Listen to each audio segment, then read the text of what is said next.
And we're live. Welcome, everybody, here to the Lakers Lounge. I'm Anthony Irwin. Today on the show, we are going to be talking to Raj Shapalu. Lakers just won. Moods are great. No inflammatory reporting was done today about the Lakers. Nothing whatsoever would possibly piss people off. Certainly not involving Raj's favorite player since Kobe in Jalen Hood Stop. Schifino. Um,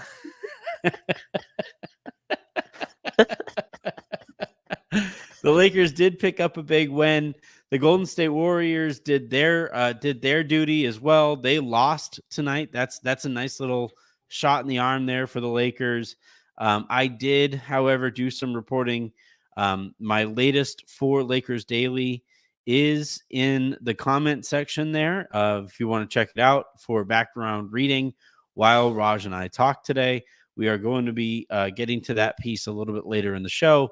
Again, I'm Anthony Irwin of Lakers Daily. That is Raj Shapalu of All Access Lakers, of Lakers Detailed, and hopefully soon officially here of the Lakers Lounge. The Lakers do pick up a win, though. We'll start there. They beat the crap out of the Hawks, 136 to 105. Raj, before we even get to the game, we have this really fun exchange between Dan Wojcicki of the LA Times and Austin Reaves about the first play of the game, which almost elicited it almost got me. The way that this play went almost made me turn off the game. This is Austin Reaves recapping getting dunked on by Jalen Johnson, right? I have that right? Yes. Jalen Johnson ended his entire world here with that dunk. And here's Austin after the game on it. Try to get better. It would be negligent not to ask you, Austin. But See, this is why I don't like you. I know. I'm a good reporter. What happened on that first play? Everybody's seen what happened. Nobody had your view. What about you? Is it not a charge? My question would be is not only that play, but then they start 11-2. What turned for you guys early after all that happened? Honestly, I don't even care for Austin's response. Dan is doing the Lord's work right there. That's so good. So good.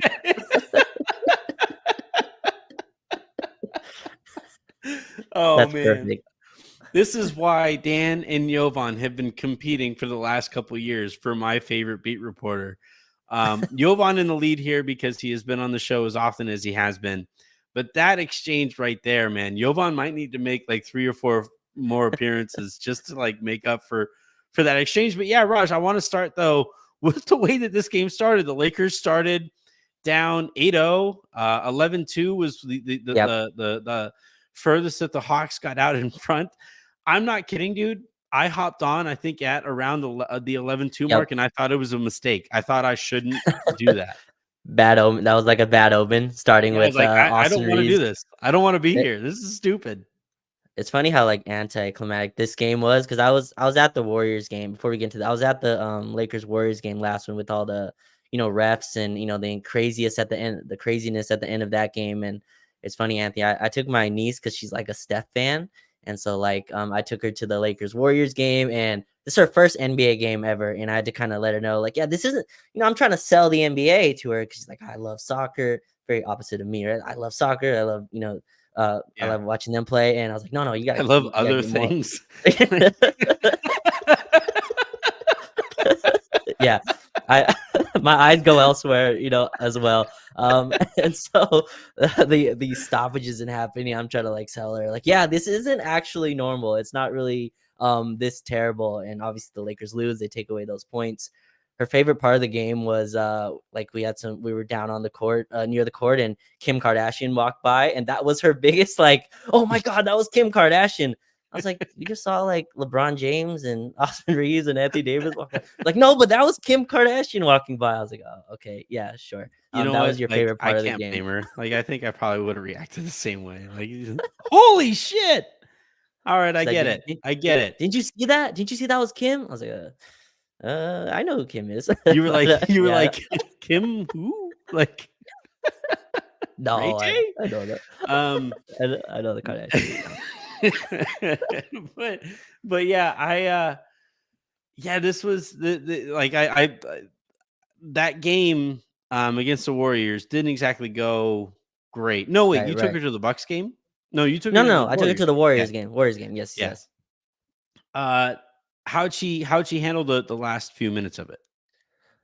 Yeah, so actually, like, it was really exciting for the first part, right? Because LeBron and Steph were going back and forth, and I kept telling her, like, no, you don't understand how like crazy this is. Like, these are two of the best ever, and we got to see Steph warm up as well, and all that. And LeBron and Steph were kind of trading these haymakers, right? LeBron takes a like step back, one-legged three that goes in. And then, it's going crazy. The crowd's going wild. And she's like, oh, I'm actually getting nervous myself. Like, I can feel the energy of the crowd get into me. And then Anthony, the review started. And Oh my so, god.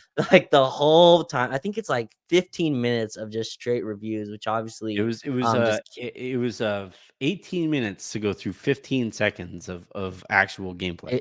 Exactly right. And by that time, obviously, she's like, oh, is the game gonna end soon? Like this, the game's already pretty much over. The Lakers were, down 7, I think, with like a minute 30. But yeah, you move on from there, and now you get to a game against the Hawks where it just never really felt close. The Hawks blew out the Clippers somehow yesterday, and they come into this one. And DeJounte Murray has kind of a dud game, 5 for 16 from the field. Jalen Johnson, I I got thought. so nervous with how it started, though. No, it did. You We were said that like, it was like you 11 and said that 2. Slack message. You're like, this feels like a DeJounte It did. tryout game, right? And It then he did. starts It like, I did. think he knocked down his first couple shots. I'm like, oh god. So you have Austin Reaves getting murdered on live television, and then you have Mhm.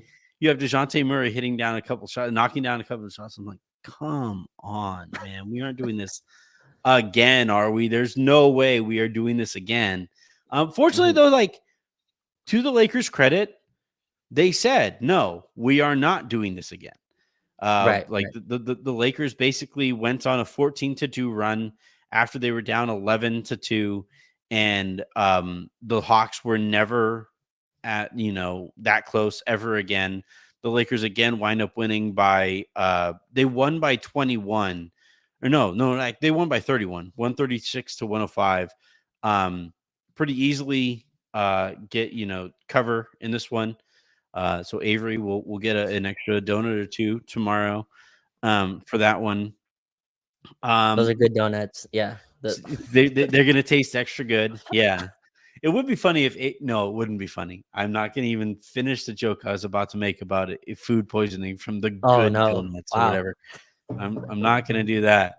But I thought that, like, if the Lakers were going to turn things around, I thought it was really important that they went about it with like the right guys, because Mhm. in that, I feel like the some of these guys, whether it's their most talented players, right? LeBron, AD, D'Lo, um, they struggled 2 games ago in against, who was it? Sacramento? Who was Sacramento, right? Warriors. No, Against the Warriors. No, it's not the Warriors game that I'm thinking of, because I think D'Lo actually played okay against the Warriors. D'Lo had a good game against the Warriors. Yeah. But the one I'm thinking of is actually Sacramento, where D'Lo played like his worst game of the season. Yes. AD and LeBron also played poorly in that one.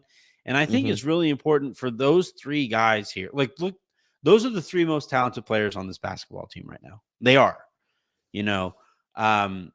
I don't feel like, rehashing why I still think it was a mistake not moving D'Lo with the deadline. I don't like that's something that Twitter apparently is demanding out of me.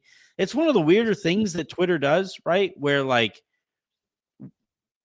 something you wanted to have happen happens, and you immediately go to like, all right, let's go back to why this is actually a bad thing, according to some people. Right. I don't think this is a bad thing. Like I'm happy that D'Lo played well, and for the Right. Lakers to actually reach whatever their ceiling currently is, it is going to involve D'Angelo Russell. Like, he is their 3rd Mhm. best player, I think, right now. And in this one, you had D'Lo go for 8 for 14 from the field. He scored 27 points, dished out 10 assists, had 4 rebounds as well, 6 of 10 from 3-point range, which means he tied Nick Van Exel's record, right? I think he needed 6 to tie entering the game and 7 to break it. So his next 3-pointer will set the record for most Lakers threes in a season. So he plays really well. Anthony Davis plays really well in this one as well, right? 31 minutes, 22 points, 15 boards, 6 assists.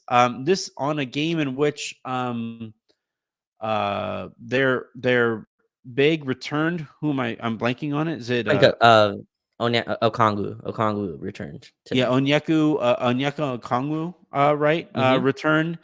Capella also available. So it wasn't like a small front court that AD played well against here. He goes 10 of 14 from the field, 1 of 2 from 3-point range. So he was really feeling it. The jumper was going. LeBron, 29 minutes, 10 of 14 from the field, 2 of 5 from 3-point range, 25 points for him, 10 assists. For those 3 guys, D'Angelo Russell a plus 27, Anthony Davis a plus 28, which led everybody, and LeBron was a plus 20. So for those 3 guys, like, I think from here on out, those guys are going to have to set the tone. And at least in this one, you know, when you know you drop down to the 11-2 deficit that they immediately fell down to, it was good to see that those 3 guys were like, okay, fuck this, like we are actually going to beat the crap out of this bad and shorthanded Hawks team. Well, we started this game for some reason, Anthony. And I think I'm not sure. I think it's scheme because I'm seeing it from the same. We just started helping in from like the strong corner every single time. We gave I think it's Bojan Bogdanovic, just open 3 after open 3. I think he had Bogdan, excuse me. He had 3 threes right away. Once we kind of closed that off, and I just like after those losses to the Kings and the Warriors, like games like this are tough for me to like just take too much from, because this is a game where like LeBron and AD really have physical overpowering matchups. Like the guy they had on LeBron, I think they had DeAndre Hunter, but he was able to really hunt Bogdanovic, and Murray just doesn't really have much in the back pocket, and Capella's just not a super bruising center either. So it didn't look like LeBron and AD sweat very much this game, right? It looked like a very easy basketball game where they were able to kind of get a lot of their stuff in transition. Austin and D'Lo were able the Hawks did very much sweating in this one. That's very true. Yeah, again, like I was watching them kill the Clippers though, Anthony. And I'm watching that game. I was like not worried in terms of we can't beat them, but it was kind of like, oh, if the Lakers don't come out and be serious. Because the Clippers have this like kind of in their in a lot of their losses, or just how they've been playing recently, where they'll just shut down and like their defense, they just won't even give half an effort most of the times, and they got ran out of the building for that last night. I was a little worried about that when we were down 11-2. I was like, oh shoot, like are we just done now? Have we given up on kind of the season? And it could have easily turned into like 15-2 if LeBron and AD weren't like, all right, enough of this. Like, give me the ball. I'm going to the post. LeBron went to the post first time, got a basket. AD got an and one, and then LeBron, I think, got another and one. And like, it just calmed the tides. And then Austin got going. D'Lo kind of got going, and we won this one. But yeah, this is what like serious teams do. They beat the snot out of teams like this, where like their only ball handler is DeJounte Murray. And that's the guy you had to key in on. And if DeJounte's jumper is not going, I think you kind of saw some of the pitfalls of that, where if DeJounte can't overpower his guy to the rim, or if like AD sitting there and his like mid-range pull-up isn't cash, he's going to have nights like these where he's just not shooting well. And we took advantage. We blew the hell out of the Hawks, and you get a nice rest here before you play Philly. But yeah, those Anthony, I don't know about you, but like standings watching after like those Kings and Warriors losses, they hurt. It's tough. It's a lot tougher. It's a lot tougher to do that. Although we got some help tonight, but yeah, I guess big win against a really depleted Hawks team for sure. Well, this is the thing. Like at the tail end of last episode, I talked about how like the schedule technically or actually does lighten up. Right, the Lakers just came off of a grueling stretch of like 10 or 12 games where it was brutal matchup after brutal matchup after brutal matchup. And yeah, it was all taking place on the West Coast or at home or whatever, but it was still tough team after tough team after tough team. And so now it's nice that the schedule kind of opens up a little bit and you get a chance to breathe here. The Lakers had a couple days off before this one, and then they don't play again until Friday, which is great for me, seeing as I'm heading off to Vegas on Wednesday. So shouts to the schedule makers for that over March Madness week or whatever. But I looked at the schedule and I was like, so they went 500 in this stretch, and that was about all you could actually like realistically ask for in that, given the tough stretch that they were on at the time or going into it. And I'm like, it would be so them to go 500 to finish the season too, like it would be so them to just like, this is an opportunity where you could rip off a bunch of wins and maybe do a little bit of climbing in the standings as some of these other teams play some tougher teams or whatever. And I was a little nervous going into this one, right? But then I was super nervous given the way that the game started. But it was great to see that the Lakers kind of buckled down, and like you said, I think this is important. I'm not going to go so far as to say that like this is something that the Lakers will build on here moving forward. But when it came down, when it came time to kind of calm down the offense and refocus and recenter, LeBron got in the post, AD got in the post, and the Lakers just obliterated, like just took a club to the Atlanta Hawks. And like, that's what we've been asking for all season, right? What are you going to do when it comes time to get a good look? Not saying you're always going to convert on the good look, but what are you going to do when it comes time to get a good look and just kind of wrestle a team into submission? And at least in this one, at least tonight, it was good to see the Lakers kind of realize and recognize, okay, we have Anthony Davis, we have LeBron James. They are bigger, stronger, faster than everybody else on this court. Let's just let them put person after person after person in the hoop. Yeah, and a guy I want to shout out through this, because even though the Lakers have had a tough stretch, a guy who's been playing really well is Rui.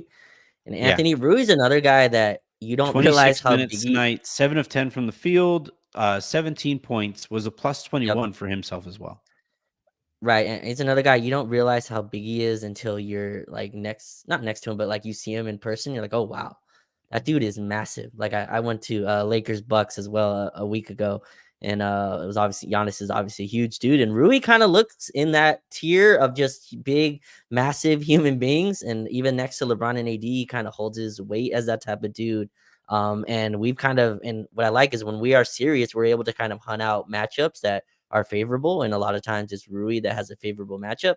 And again, tonight it's like Bogdanovich on him or other, smaller guards, Sadiq Bey and guys like that who just can't handle his weight class. And I just love that Rui's been like really opened up and he's able to just back his down. And he had a play today, Anthony, where he like backed down, crossover, back dribble to like a finish. It's like, oh, this dude's starting to get real comfortable with his handle and like just being comfortable with this, where his shots are coming from. His mid-range, he's like getting to his mid-range in different areas where he's cutting to open spots on the floor. Like he's cutting to his mid-range pull-up where guys are kind of finding his rhythm there. Rui's played really well through like a stretch where the team hasn't really coalesced, especially like defensively.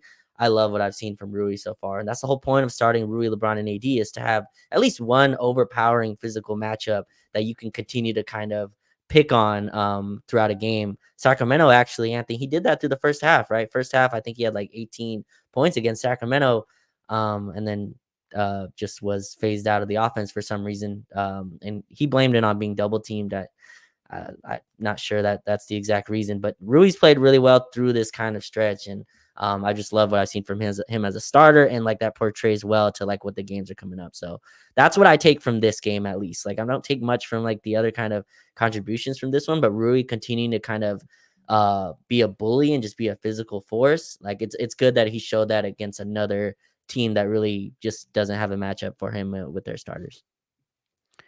And I think that's going to be the case. I mean, that was the thing that we were really excited about him being in the starting group with, right? Is that, in all of those lineups, Rui is going to be guarded by the smallest, their worst equipped player in the front court, or, like he's going to have a mismatch, right? Because you have Anthony Davis, you have LeBron, you have Austin, you have D'Lo. like the guy that you will be able to hunt. And I think the Lakers really went out of their way to hunt Bogdan with Rui early in this one. Yep. And like, that's the thing is that, I think we've talked about this in the past, that the coaching staff kind of galaxy brained themselves throughout the season and not just like playing their best players all the time. And this is the benefit of it is, yeah, like you are going to probably, your bench lineup is going to be a little thin, and there are going to, like, your starters are going to have to play really, really well together. But if they're talented enough to play really, really well together, then maybe let them just play really, really well together. Because one thing that you can't do in the NBA is basically like make a really good lineup weaker for the sake of marginally improving Your a bench. bad lineup, and like you wind up coming out net negative in the end.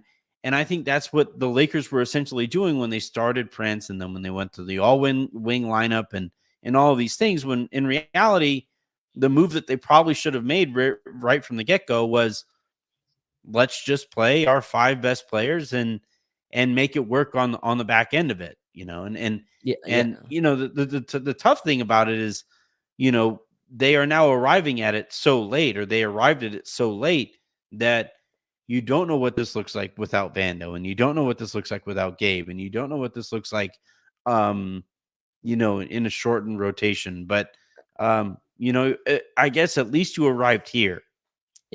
I would have loved, and again, just another movie I haven't seen, but I guess like if we can get a time machine, like in Back to the Future, I guess they go back in time, but like we could have gone back in time to the preseason and like somehow tell, hey, Vando, don't play this preseason game. Like you're going to get hurt and kind of ruin your season. And we like sit him for that first preseason game. You're not ready, and kind of see the butterfly effect from that. Like if Vando starts to start the season, which I think was the plan, Anthony, he started that preseason game, that first preseason game, and actually hit 2 threes in that game. No one remembers that, but in any case, like I would have loved to know the universe that we're living in. And then we tell Rui, like, hey, Rui, don't play this Kings game because you're going to get hit in the face and your nose is going to break and you're going to go through concussion protocol. That's going to kind of slow your season down. But I would have just loved the universe to know if like Rui and Vando just stayed healthy through that. Let's say Gabe still gets out or whatever.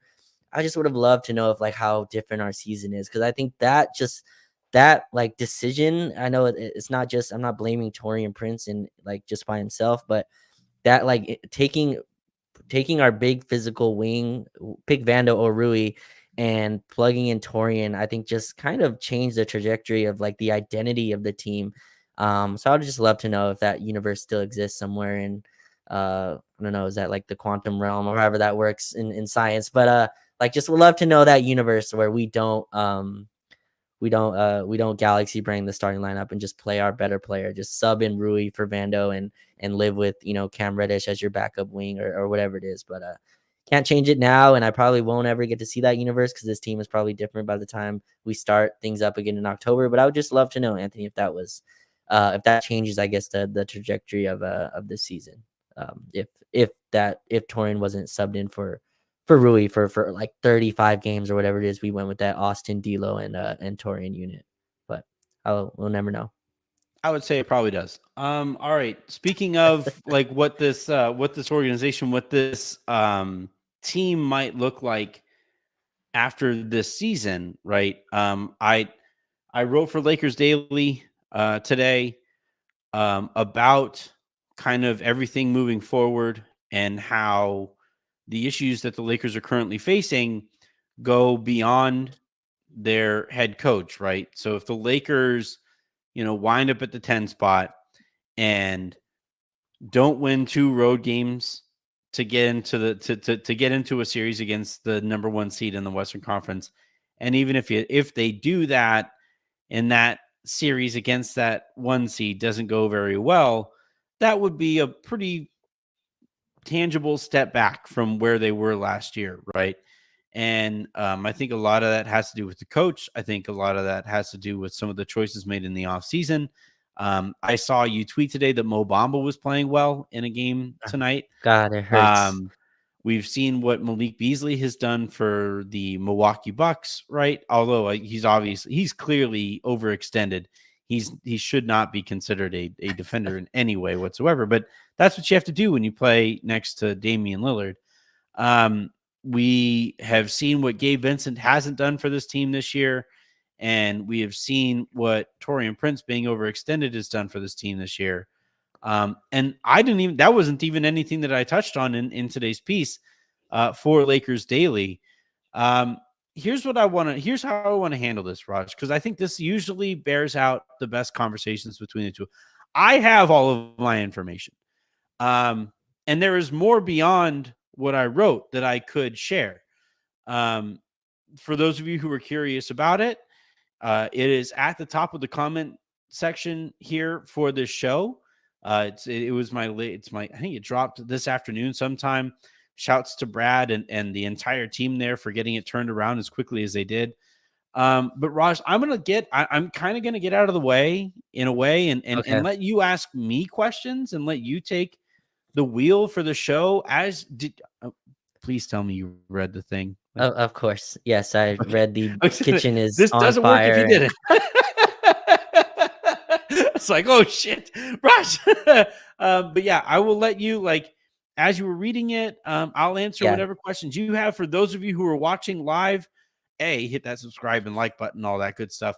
If you have questions as well in the comment section, whether you're watching on Twitter or on YouTube, you can send your questions in there as well.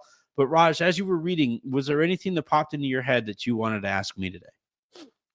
Yeah, so first off, I can't wait till you're breaking positive news. Me neither. There's the kitchen is not on fire and the chicken's not always burnt when you walk. You're like, look at what they're producing in this kitchen. It's just everything's burnt. The toast is all burnt. No, it's just funny because reading that you kind of go back in time and kind of go through the universe of what happened, and you're reading on terms of the mistakes that were obviously made throughout these decisions. And I guess my first question with this is because I think your kind of piece was kind of on the point that Rob Pelinka is just not fit for the job, and you don't want to see what his next decision is. You don't want him making the next decision. I guess where do you, just not in your opinion, but where do you think the organization is? Because this question is tough because while I was reading this, I was wondering, how long does a championship, how much grace does a championship earn you, right?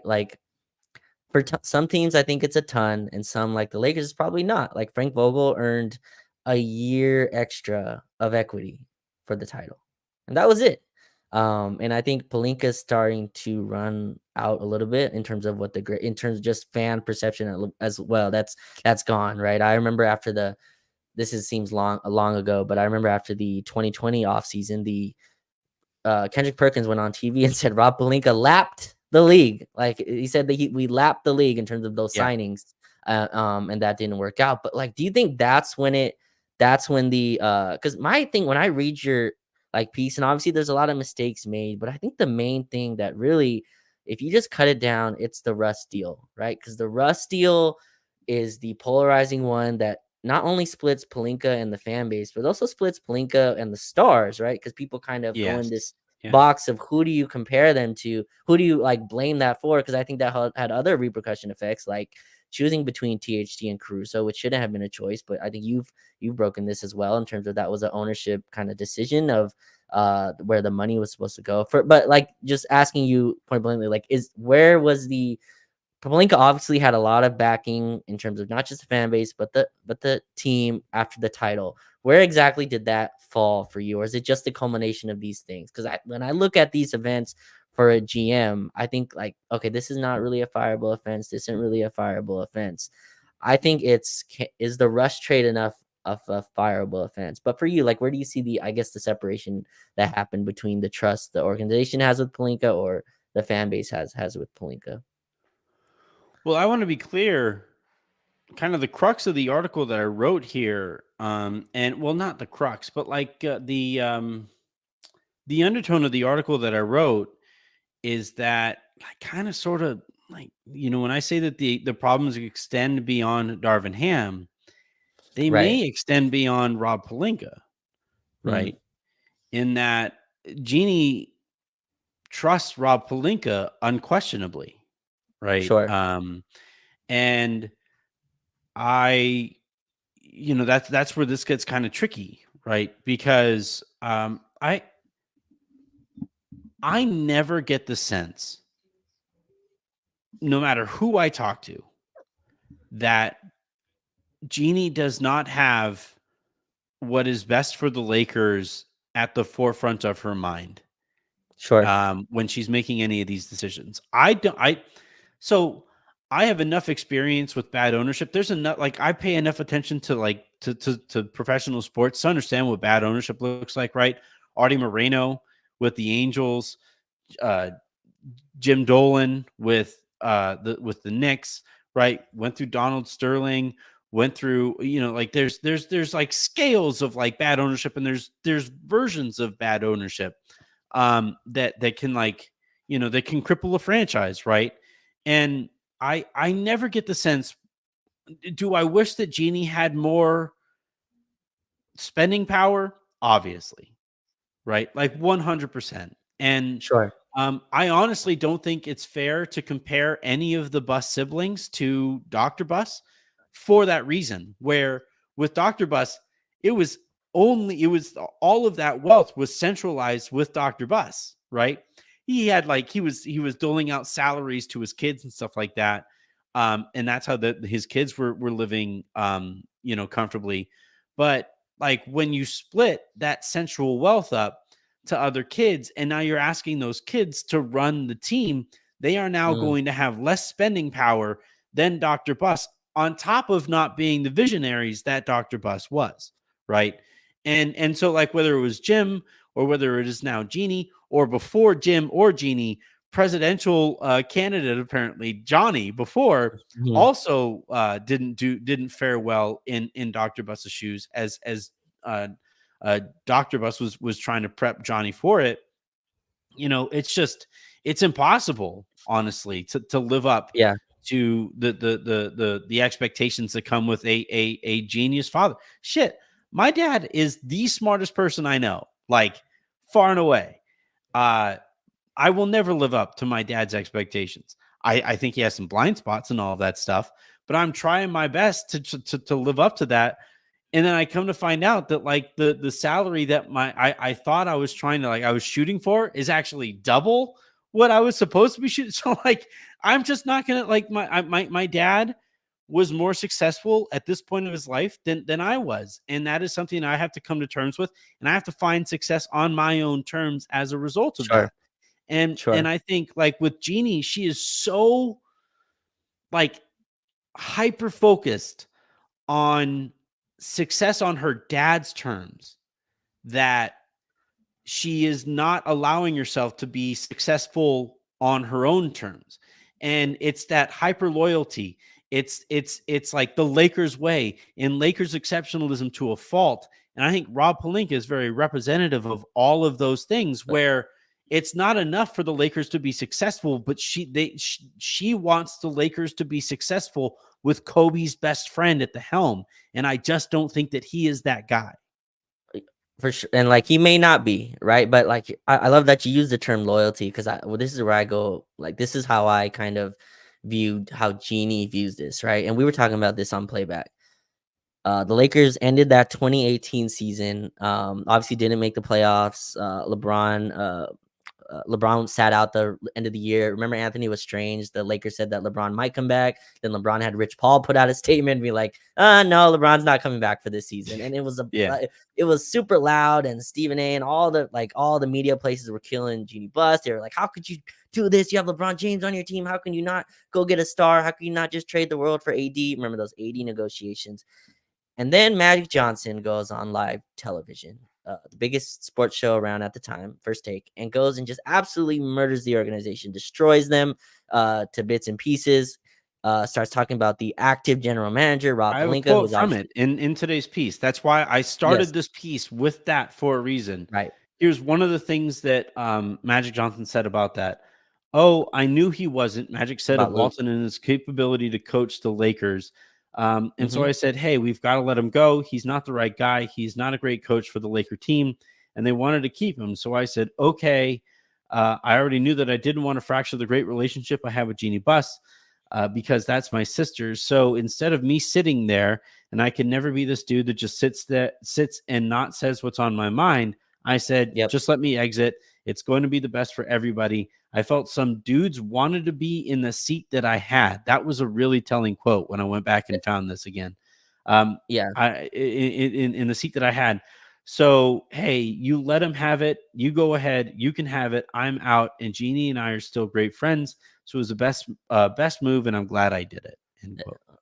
Right, right. And again, like Magic saying that, and I'm sure Magic did feel that way, and I'm sure people in our organization was like, well, Magic was never here. Rob is running the day-to-day. He's having to talk to the GMs. And I remember when that happened and Magic, tore through the organization, there was a report that Jeanie, Rob, and some other close in the organization were like huddled up in at the facility, at the arena. And then you have, Anthony, the 2019. So you have the Vogel press conference, whatever. Then you have the 2019 season. Obviously, the sadness of Kobe passing, and Rob Pelinka is there through it all. And then the Lakers win right through a COVID year, and I'm sure that's kind of cemented Jeanie as like, this is Kobe's godfather, as Kobe's agent, right, and all this type of stuff. And I'm sure that's the reason why it must be a lot tougher for her to just let go of a GM that and this is probably not just a GM for her. So I think that's why very close friend, very close friend exactly. and confidant at this point. They mourned together when Kobe passed away. When Jeanie took over, after the failed coup attempt on the part of, again, presidential candidate Jeanie Buss, Right. and Jim Buss. After that failed coup attempt, when Jeanie was looking for people to work with, her first two calls were to Magic Johnson and to Kobe Bryant. Kobe, I think, very intelligently said, like, I'm not going to be able to do this job in the way that I need to do this job, but here's somebody who I trust to be able to do the job in the way that you want it done, right? And here's Rob, right? And Jeanie already had a relationship with Rob. Obviously, Pelinka had been an agent for Kobe for 20 years, and for that time, or for most of those 20 years or whatever, and dealt with the Lakers for all of that time. And even though that they were on opposite sides of the negotiating table, it wasn't really negotiating, right? Because it was Kobe.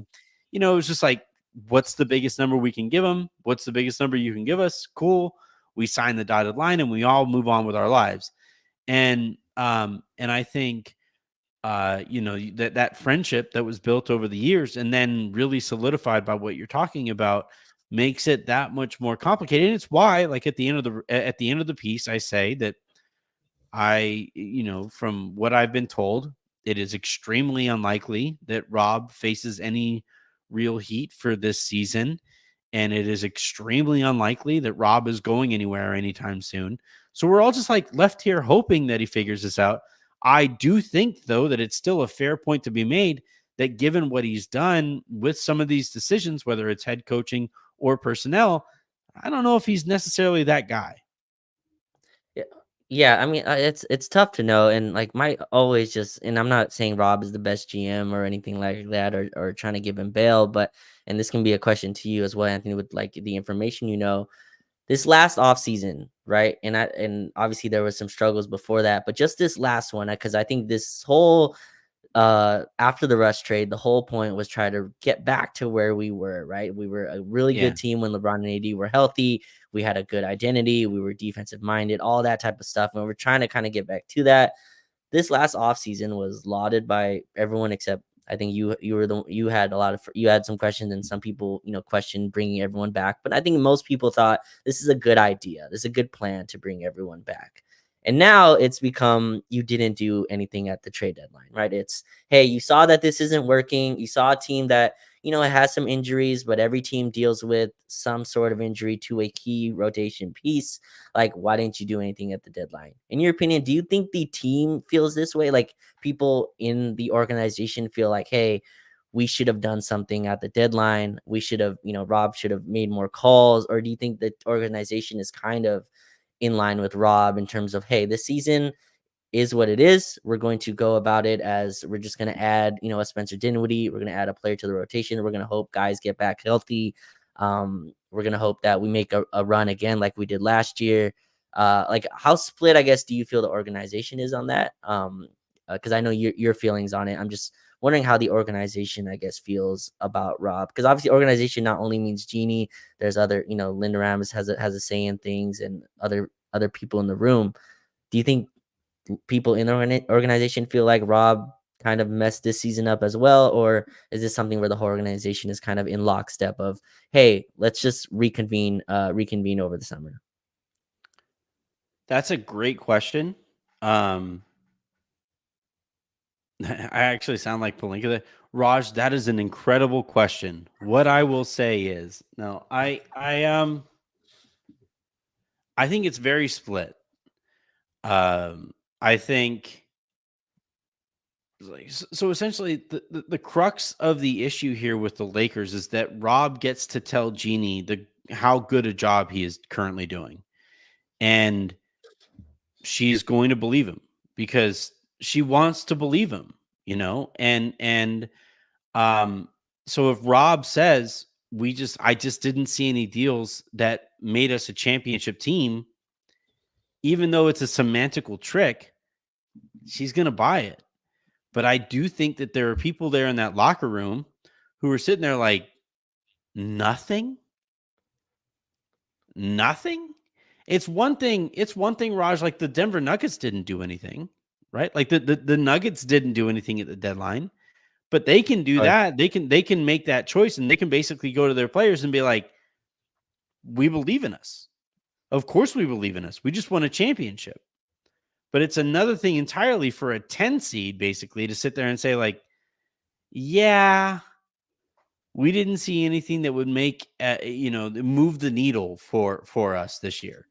And I think there are people in the organization who see the wisdom in keeping powder dry and pursuing whatever stars that they can in this upcoming offseason.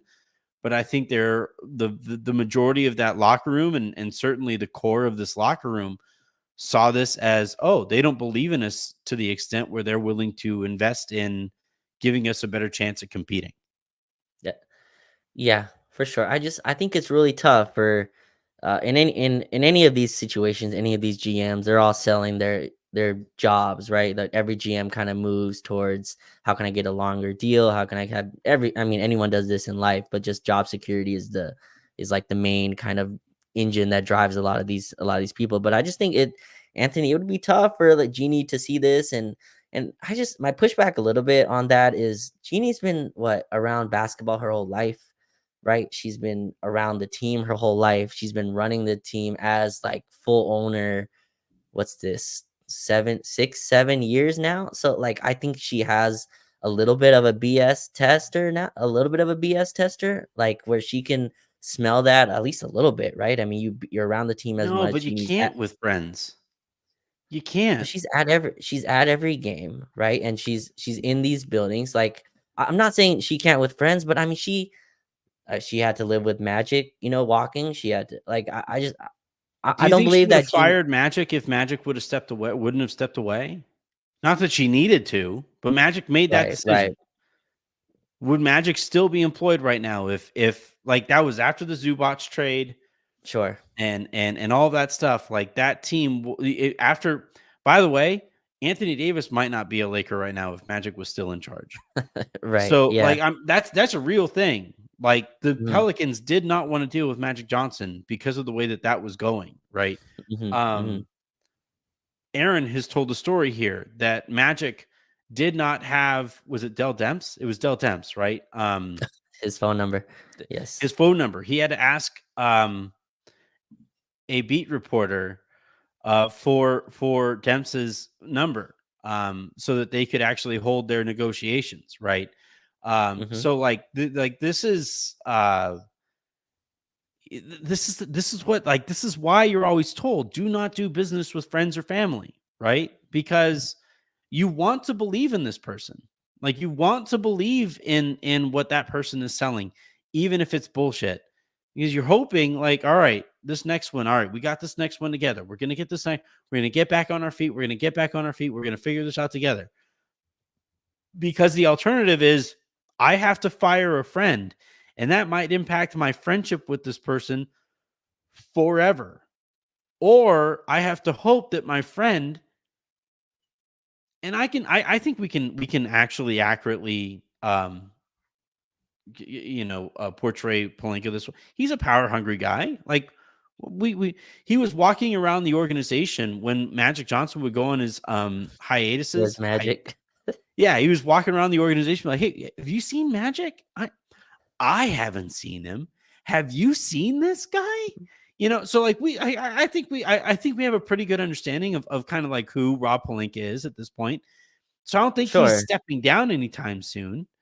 And it's probably going to fall to Jeanie to fire a good friend of hers, and this is why you don't hire friends. It makes it that much more complicated.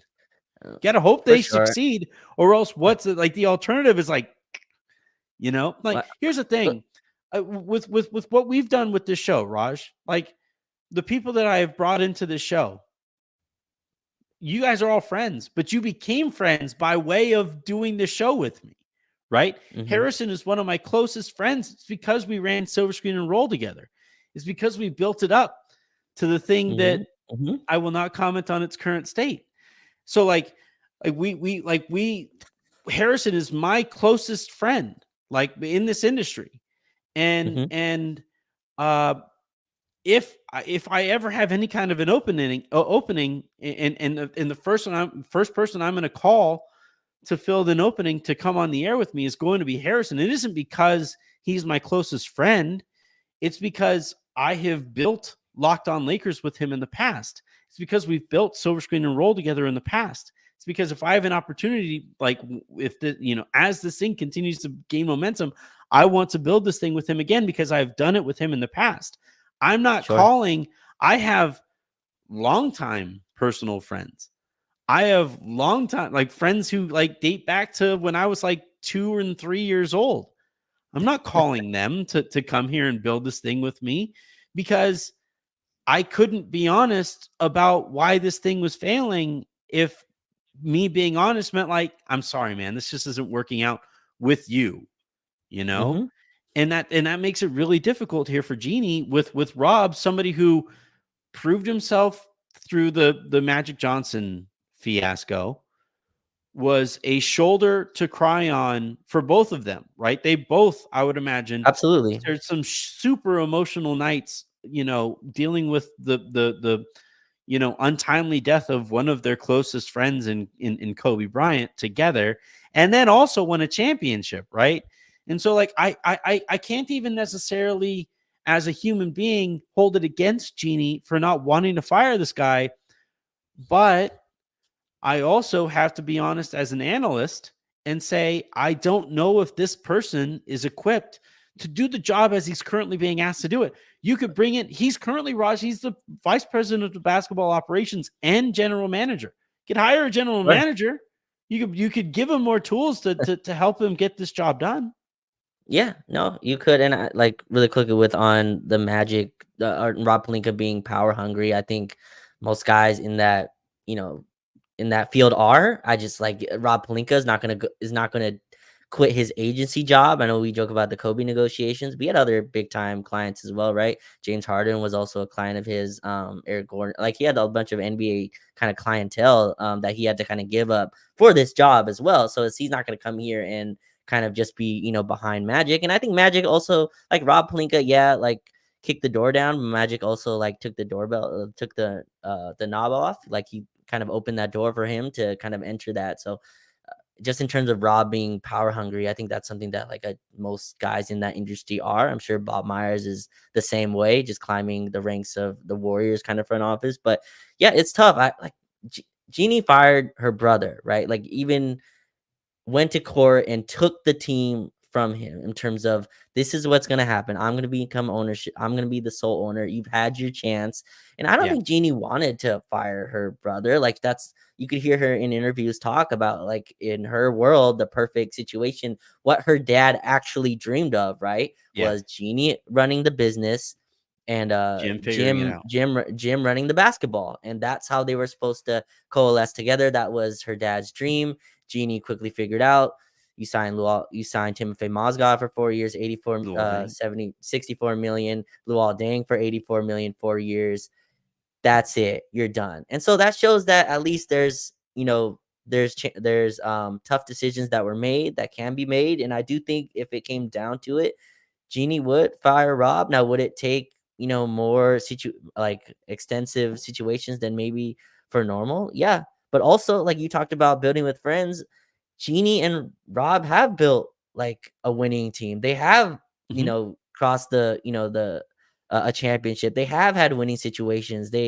Rob wasn't the sole reason, but I mean, LeBron James is here and stayed and extended multiple times, right? Like I'm sure Rob can go into Jeanie's office and pull out a list of as many wins as we're speaking of losses here. Like I'm sure Rob's like, hey, look, I got Dwight Howard on a minimum and look how that worked out. I built a titles team from scratch when Magic Johnson just kind of left. I was able to replenish our team halfway through the season last year, and Jeanie, we made the Western Conference Finals. We were one of the 4 seeds left.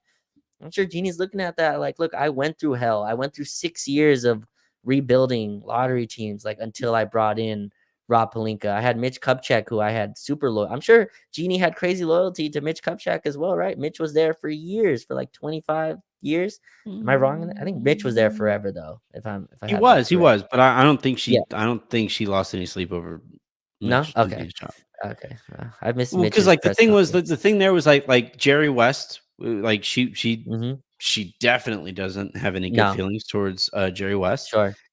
Mitch Kupchak was kind of an extension of Jerry West and was an extension of Jim Buss, who tried to take the team from her. So I don't think she like lost sleep over firing Mitch Kupchak. It was so bad. I remember at the time I was writing for Foreign Blue and Gold.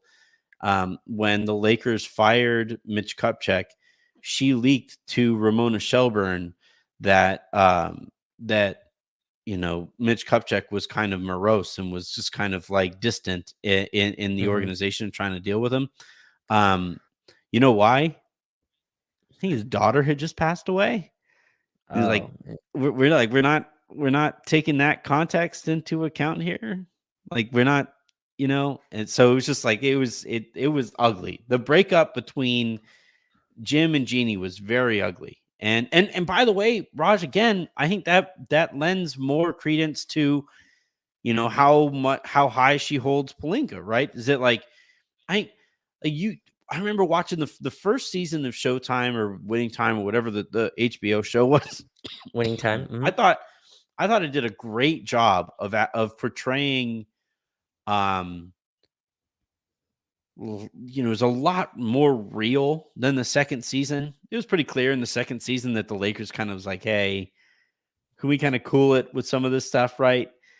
And if Jay could maybe get a role in the cast, that'd be great also.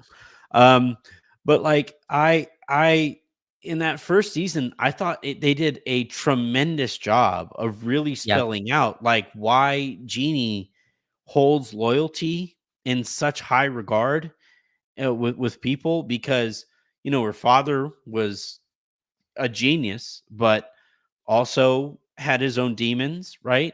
Her brothers got the first bite at the apple, despite her clearly being more equipped to get that bite at that apple at that time. You deal with, now you fast forward to Magic Johnson, somebody who she grew up with, right? She was peers with Magic Johnson and they grew up in the organization together. They shared all of that success, right? And then Magic, kind of stabs her in the back on his way out when she entrusted the organization to him. So like I totally understand why she would do some of these things. And again, every person that I talk to about Jeanie Buss who has any kind of dealings with her all say she is one of the nicest people you will ever meet. You will never have any idea that she is she is owner and lead governor of the Los Angeles Lakers. She is just that kind of she's a great human being from what I've been Sure. told. But I think that, and I don't even think it's necessarily completely unwarranted because of the stuff that you point out. She does have a bit of a blind spot here with Rob Pelinka. I just don't think he is worthy of the blind spot at this point. Like I just don't I don't think that, or if he is, I don't think he is capable of running an organization in the way that he wants to run it, where he is the front office. Like that is it. When it comes time to make a decision, it is him and only him. I think you do need to fill out. You need to give him a GM. You need to, put some checks and balances in there so that he can't he can't overrule an otherwise very productive draft scouting department to draft Jalen Hood-Schifino over Cam Whitmore. Like you need to, and maybe he takes this the wrong way, but this is the difficult part of being the lead decision maker of an organization. You do have to sometimes say, like, all right, we tried this way. I'm not firing you. I'm not asking you to resign, but I do think that maybe like a Bob Myers would help out in this spot. So here's the other. First of all, still early in Cam Whitmore and JHS's journey, so we'll see how that works out. So Cam Whitmore currently on a 11 seed team, Anthony, by the way. But no, like I think the other what seed is Jalen on? I think the South Bay is the number 2 seed in their conference. So I think the Jalen has played 9 minutes for the 9 seed Los Angeles Lakers. Is that the? Yeah, you know what? The numbers aren't necessary to go through. It's all right. But no, like I think the other part of this too, when I was going through your article that I was thinking about, and this is where it gets really tricky. So I might ask another tough question for you. But like you mentioned Bob Myers, right? And like I think the dream for a lot of fans in this position is, I don't care, write a blank check, go get the best of the best at every position, right? And I think the tricky part, just in terms of the Lakers, is there's also a Klutch part of this as well, right? Like you have to have a working condition with Klutch. Now, I don't know if you can comment in terms of Rob Pelinka and Klutch kind of relationship, but it seems like those have been in lockstep for a while, right? And I remember when we got Anthony Davis. Now, I'll never forget this first press conference. Rob Pelinka was up there, and I think Anthony, this was like one of his first like full pressers where he's taking questions. And one of the first things he said, and I think it was smart for him to mention this, was because I think he thinks like he thinks ahead like this. But he's like, yeah, me and AD and LeBron were texting all summer about the roster, right? And kind of like I was telling them this is who we're interested in, and they were telling me who they were interested in. Our roster was kind of built together, and it's this collaboration instead of a GM and star relationship, right? And that's kind of like parted after the Rush trade, just in my opinion, just reading the reporting. But that's how it was sold, and I think that's a part of this as well. You mentioned Taylor Horton Tucker in your piece, another Klutch client, right? And you can go through Montrezl Harrell, another Klutch client. We gave the MLE to Gabe Vincent, I believe, is a Klutch client. I don't have that in front of me. But also None, Cam Reddish, right? Every reclamation project is a Klutch client. So like that's another part of this where that's something that the front office and Rob Pelinka, I'm sure, has to work like close with. I obviously like I don't think Rich Paul's in the draft room or he's in the front office room doing trades, but I think he is, at least just in terms of part of the conversation that goes on. So I don't know. That's another part to me when I'm reading your piece in terms of like how much of this is also this relationship that you're keeping up with Klutch in terms of the end of, because I think every one of our MLE signings have been Klutch through this tenure. Almost all of them. And then a lot of the minimum guys are Klutch clients, right? And even the THT thing was sold as a kind of Klutch deal as well. So I don't know if you can speak to that parting, or just in terms of the Klutch relationship and the Klutch part of this. I think that's fascinating too when you look at all of the decisions that were made, how much of it also has to be in tune with, hey, we are also in not in bed, but in line with an agency. And that kind of complicates things where it's not just a normal GM job. And I'm not like bailing for Pelinka here. I think there's a lot of factors there as well, where also there's a clutch part of this that you have to kind of put into this as well. But where are you at with that in terms of, I guess, the clutch relationship that goes along with the Lakers and Pelinka? Because if Pelinka is let go, there's still that clutch relationship that's supposed to be built, right? They just paid a clutch client, Anthony Davis, as their next superstar. They just extended him. So there's still that relationship there where I think like it's tough to kind of unpack and be like, which move was Pelinka, which one was the scouting department, which one was just a clutch not favor, but like working with Klutch and working with them as an organization. It's just, that's the part too when I was reading your piece, looking back, like, man, there's a lot of Klutch clients mixed into this.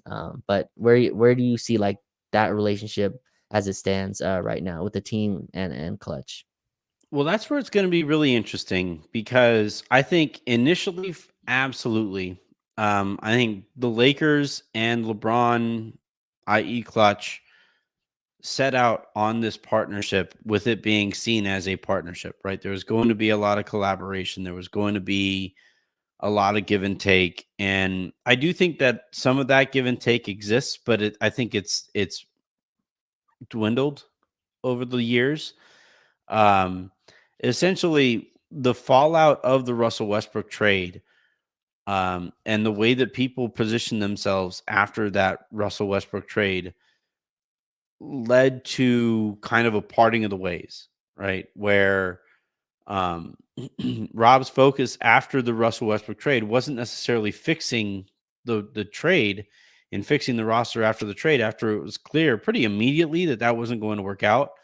The focus on Rob's part was, well, let me see if I can position myself here to look less responsible for this trade. And that's why you saw there was so much reporting done at the time and so many leaks done there at the time saying, well, it was all AD's job, it was all LeBron's job. And there was like a concerted effort making it look as if like Russell Westbrook was all LeBron and AD's idea, when in reality that was not the case. Like I'm able to sit here and say, report however you want to say it. Rob was very much in on Russell Westbrook. You look at the types of players that the Lakers have acquired since Russ. He has a type, right? He likes his buckets, and he likes his ball dominant point guards, and so he was in on Russ, and I think Klutch and LeBron maybe took for granted how smart Pelinka was in that political positioning. And as a result, we're kind of taken aback by like, oh, man, we just have to wear this one now, right?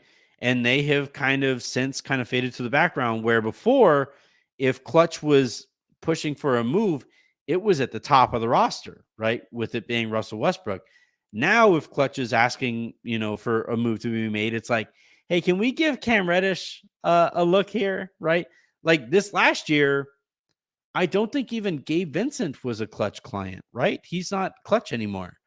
Taurean Prince got the biannual. He's not Klutch either, right? Either spelt with a C or a K. And so, like, you went from Klutch being a part of conversations and being in their preferences being considered at the top of the roster to now further on the peripheries of the roster. But as as this current working relationship, as this current iteration of that relationship exists, and given that the Lakers have kind of spun their tires in the mud with Klutch kind of moving further into the background, I think LeBron has been very smart. I think he saw that, Rob kind of cut him off at the pass, and then he kind of took a beat and said, all right, well, look, decisions that are made on personnel, that's not me anymore. That's not, Yep. I think he's been very smart as the Lakers have kind of sputtered a little bit here lately. And now the onus is on Rob, right? Like it's not on Magic anymore. And this is the thing that like with Darvin, if Darvin gets fired, there are very few meat shields here left, but standing between Rob and real accountability here. And I think Klutch and the way that they have played this, and Rob and LeBron, sorry, and the way he has played this has been pretty smart, because it's like, that talk to that guy. I think he's literally said that before, right? Talk to Rob about the decisions that are made on this roster or with this roster. So how do things stand right now? I don't think it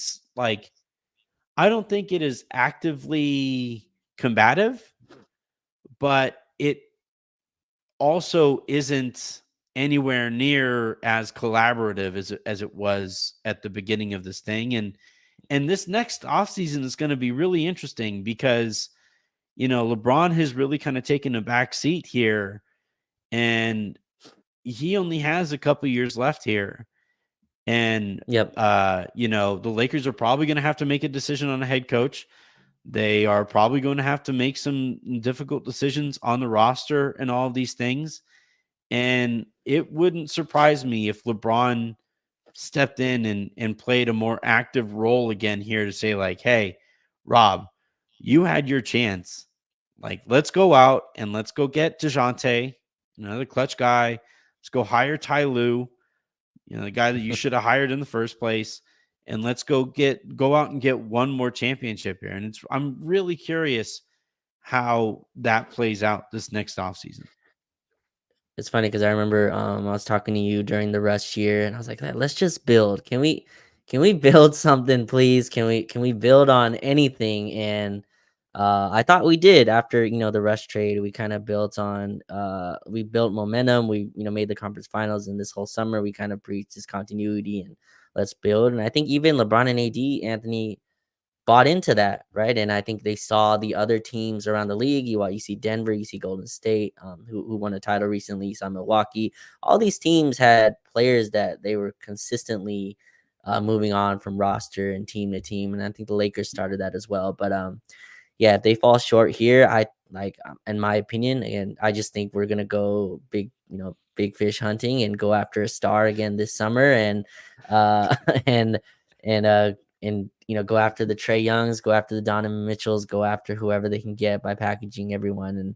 And I think Pelinka has one more summer. That's just my read on it. I feel like he has one more year. I just don't think a GM doesn't really survive 3 head coaches. That's usually the lifespan of a GM. A coach has doesn't last 2 bad seasons in the NBA, but a GM pretty much doesn't last 3 coaches. That's kind of the way I kind of see it. But we'll see. Pelinka's not a normal GM, and I just when I reading your piece and just reading the reporting on the Lakers don't operate like a regular team, and that's in a good way sometimes and in a bad way sometimes. They just don't get the way they operate. They don't get the number 1 hottest coaching candidate, right? They don't get the upcoming star in coaches that is the genius level, like a Brad Stevens or whatever, because they just don't go after those type of guys. But their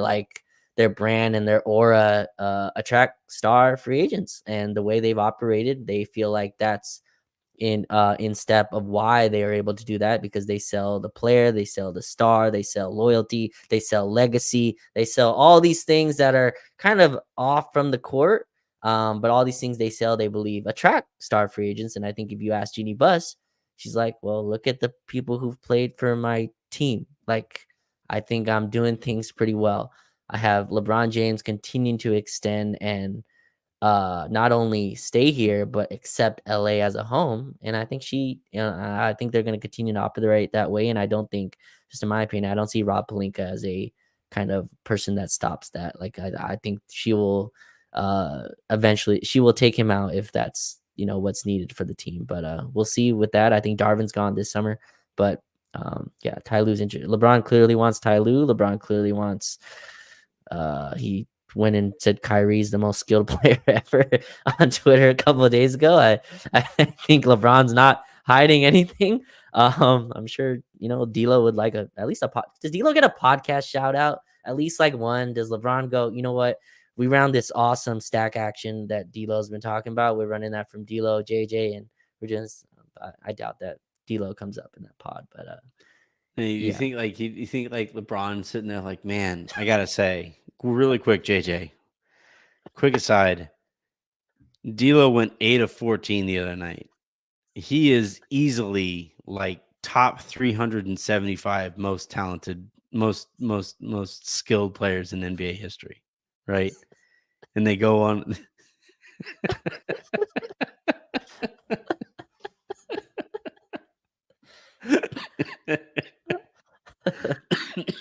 All right. You can hear my voice giving out. 2,000 of you guys were tuned in on this one. So if you guys are tuned in on Twitter, please do go to youtube.com/@LakersLounge and hit that subscribe button for every time that Raj and I and others from across this feed are live. The Lakers do pick up a win here against the Atlanta Hawks, 136-105. For those of you who have been yelling at me for the last hour or so, D'Angelo Russell did in fact play well. Congratulations, everybody. That is very good news for everybody. I do have a couple of starred comments here that I want to get to before we get out of here, which means I get to play this bad boy. So the first one, what's the organization's current expectations for LA? Expectations, they say year in, year out is a championship. And anything short of that is a failure.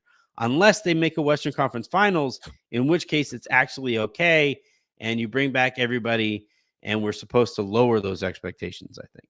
I don't know. I'm losing track of the math. Can I just push back a little bit on, because I've heard many people kind of, and look, again, don't yell at me. Yes, Lakers are all about championships. So I don't want to like act like that's not true. But I think Pelinka and them were saying was and this is at least what I got from the press conference and what I've preached through these signings were that yes, they didn't win a championship, but I think like you're at least on the path, like you're doing the moves, you're making the right moves, you're making moves with a championship in mind. I think that that's to me, I think that's what they meant by that. But yeah, not every move has specifically led to a title, so that means the year is a failure. But I still think like if you're building towards a championship, like Denver, they didn't win a title for like 3 years, but they were obviously moving in the right direction for one. I don't know if that makes people feel any better, but that's kind of how I read it. Here's how I feel about that comment, Raj. This is why I look like this, everybody. This is why I'm losing my mind. We keep on lowering the expectations. Why are we lowering the expectations for these people? Like they are telling us that the expectations is a championship, and anything below that championship aspiration is a failure, or winning a championship successfully is a failure. I've always thought it was a stupid position to put yourself in. I've always thought that it's a semantical trick that they're doing that allows them to go through the failures that they've gone through the last few years. But at the end of the day, like if they keep telling us that is their expectation, then like we kind of sort of have that's to. That's the bar you gotta judge them on. I understand that. All right. The second one here, 80's long-term stability. Should he move back to power forward? This is probably something we're going to have to come back to at a later date, because this is another like half-hour long conversation. I think it's too far gone now. He's a center now. This is just who he is. I'll just quickly do it 1 or 2 sentences. I don't think he should move fully back to power forward. I think you should have centers on the roster where he can play power forward throughout a game. I think that's all 80's asking for.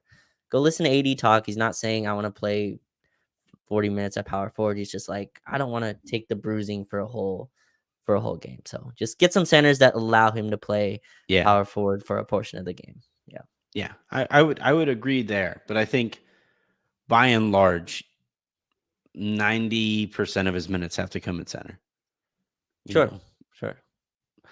All right. That is going to do it, though. Raj, thank you very much for hopping on. As always, thank you, everybody, for tuning in the way that you did. Please do hit that subscribe button, whether you are watching live on YouTube right now, or if you are listening via audio version in the morning. You can find this show wherever you get your podcasts, preferably Odyssey. And you can check out all of my writing, including the stuff that I wrote today for LakersDaily.com. Until the next time you guys hear from me, which is probably going to be today sometime.